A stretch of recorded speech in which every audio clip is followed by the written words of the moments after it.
You're listening to Beyond the Couch podcast with Dr. Sally Nazari, where we look at you beyond the couch and build ways to enrich your life, share your triumphs, achieve your goals, and most importantly, where we'll be celebrating you.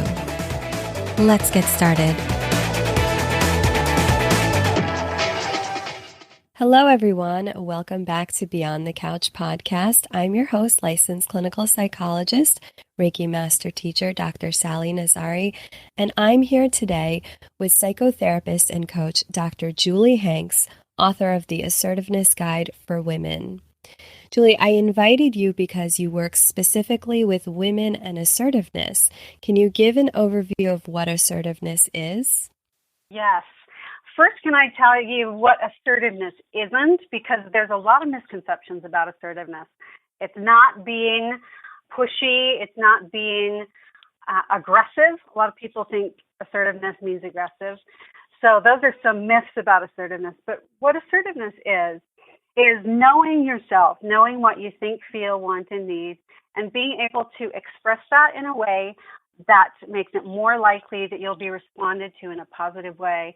And it also allows room for differences.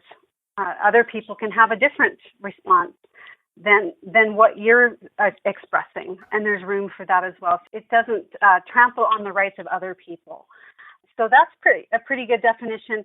I also like to think from an attachment theory framework that assertiveness is part of differentiation of self. It's part of saying, I'm different. This is me. This is what I think, feel, want, and need. You know, I love that you touched upon some of the misconceptions about assertiveness, right? We do often have this mindset where we think it's being aggressive and being demanding or pushy.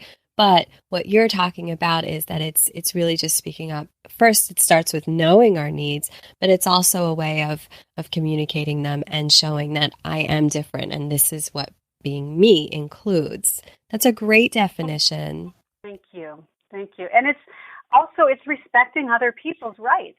So, again, we think of aggression like, oh, I'm not going to let anybody push me around. That's not assertive. It's taking a strong stand for yourself or for other people, but it's not about harming or mistreating anyone else because they're just as deserving of respect as we are. Right, and we're valuing their worth as well with that. Excellent point to keep in mind. So how does it make a difference when we're navigating disruptions in our lives? So assertiveness, well, I, in the book, define assertiveness a lot more broadly than just saying the words that need to be said. So what I found in my clinical practice is that women didn't even know what they needed to assert. So they didn't even know what they needed to say in order to get through those disruptions in life. They didn't know what they thought, felt, wanted, or needed. And so in the book, I back up several steps, and I talk about kind of these 5 steps. Can I go through those just really briefly? I would love for you to go through them, please. Okay. So the first one is self-reflection, and that's the ability to reflect on your past and how that impacts your current relationship and communication style. The second is self-awareness, and that's an awareness of what's going on right now, so mindfulness of what's going on right now, what am I thinking, feeling, wanting, and needing. The third is self-soothing, and that's the ability to regulate your emotions in a way so you can communicate effectively. So often, once we know what we need to say, we're flooded by emotion, and then we say it in a way that makes it less likely that we're heard. So the third is self-soothing. The fourth is self-expression. So that's actually saying or doing the assertive thing. So that's number 4 out of 5, and when that's usually what we just think of when we think of assertiveness is saying the words. But that's number 4. And then number 5 is self-expansion. And I love that one. It's the ability to, or the willingness to be changed by and through your relationships, making room for other people in your experience and being open to their experience and what they think, feel, want, and need. And that's the way that we expand ourselves and our compassion for others. So those are the 5 basic skills. And I think all of those can help in navigating disruption, right? Because once we know what we need, what our patterns are, that can help us express and get through the upsets in our lives. I think you described that beautifully. First of all, these are some really important steps there.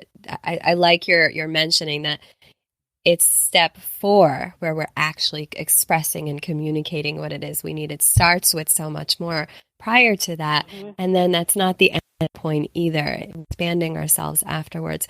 And I think you're right. Those are some really important pieces in navigating any disruptions that come up in our lives. And would you say the same thing about anxiety and stress in terms of how assertiveness plays a role in navigating those things? Yeah, I think a big, just speaking specifically about anxiety, we tend toward, on a continuum, toward either an anxious or avoidant attachment style. So on one end is anxious, on the other end is avoidant. In the middle is called a secure attachment. And so if you are like many people that lean toward an anxious attachment, then you're going to have more anxiety about your relationships and about your emotional state. And so really key in that is the self-soothing, the number 3 for the anxiety and stress is the ability to have those skills to calm yourself down so you can articulate yourself. And one really quick and easy skill is called box breathing. And you breathe out for 4 seconds, hold for 4 seconds, breathe in for 4 seconds, and hold for 4 seconds. So it's just like this box. You just keep going around the box.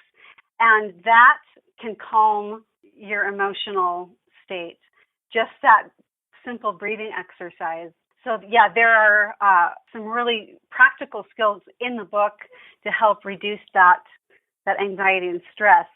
But on the other end of the continuum is more of an avoidant style in relationship. And in emotional management, what someone with more of an avoidant style would need to do is actually feel their emotions more. So the anxious attachment, they're wanting to calm down the emotions because they're acutely aware of them and overwhelmed by them. But avoidant, they're detached. And so before expressing yourself, you want to learn how to connect with those emotions so your words have something behind them. And I really like, first of all, I love the box breathing. It's a tool that I give my clients often to, and I think it makes such a difference in terms of what you were saying earlier. Sometimes we become so flooded with the emotionality that it's hard to get ourselves a little bit, calm enough to be productive in what we're trying to express to the other person, let alone that self-expansion you're talking about. So I love the connection you're making there in terms of that anxious attachment. But your point about the avoidant attachment style and first learning to connect with people and starting from that place is really important. You've already gotten us started with the next question that I have in mind for you, but I'd love for you to expand on this a little bit. So I'm thinking about how people can start learning to be more assertive and what things they should look for along the way in doing that. Mm-hmm. One really big key that you need to be assertive is resentment. I call it the gift of resentment because in my personal life, when I start feeling resentment towards someone or something, I know I'm not setting a boundary. And so that, if you just are feeling resentful for whatever reason, look at, gosh, am I needing to set a different boundary here with this person or with this situation? So resentment is a big red flag that, okay, time to be assertive, time to redraw some boundaries here. Also, if you feel, so I talk about 3 different stances of communication in the book: the doormat, the sword, and the lantern. And the doormat, if you feel like you're a doormat, that people tend to always get what they want, and you don't, you tend to rarely get what you want. you feel taken advantage of, people don't appreciate you, then that's a key that, you need to learn some assertiveness skills.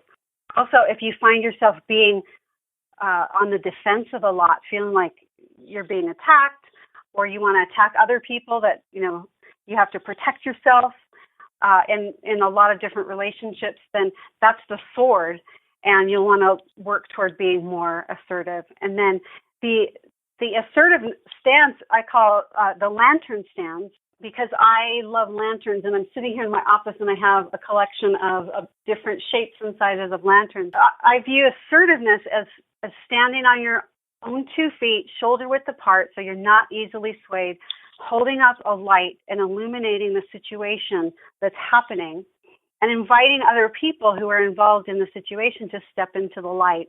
And, this is what I'm seeing, this is what I'm feeling, thinking, wanting, and needing. Tell me what you think, feel, want, and need. And that's the metaphor I like to use for assertiveness. So if you're the doormat or the sword, then time to start working toward holding up the lantern.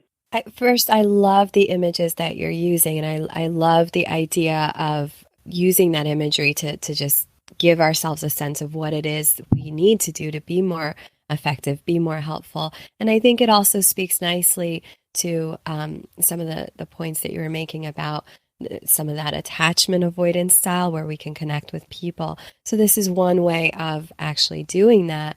I also really think it's important that you highlighted what resentment can signal to us, right? There is a gift in that, being able to recognize that there's a boundary here that's missing, and what do I need to do with that? And you gave us 3 beautiful images to connect to.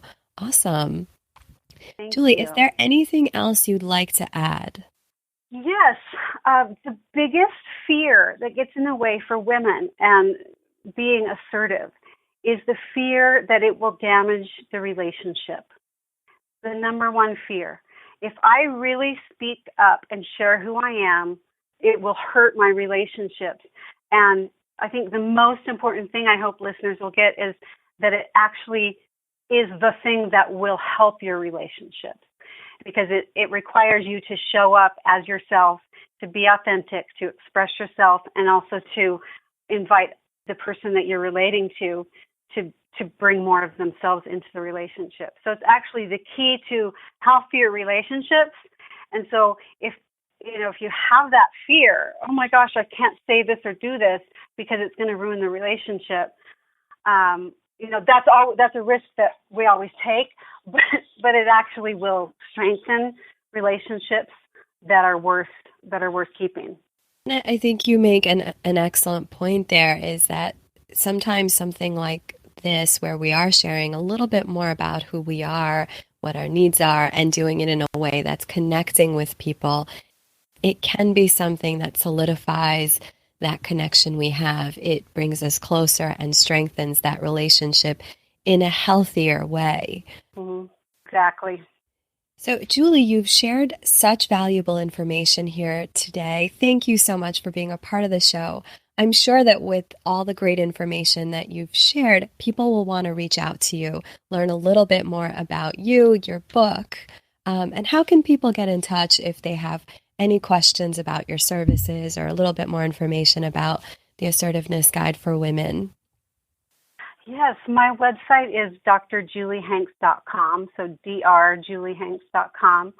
And I'm drjuliehanks.com on most main social media platforms, and I'm really active on social media. Love it. So come and say hi on that. And then I'm offering a free book chapter. If you go to assertivenessguide.com, there you can download the introduction to the book and really get a nice overview of the Assertiveness Guide for Women. So that's just something that I like to offer, give people a preview and see if it's something that they think would be helpful. I think it's great to have that, and I will link to that in the show notes. That way people can access all of that information and follow up with you. So thank you everyone for listening. And again, I'm Dr. Sally Nazari, and I'm here with Dr. Julie Hanks. I look forward to connecting with you guys again next time. Until then, take care. Thanks for listening to Beyond the Couch podcast. a space for celebrating you. The contents of this episode are for informational and supplemental purposes only, and not a substitute for professional services. For more access to you beyond the couch, check out www.drsallynazari.com.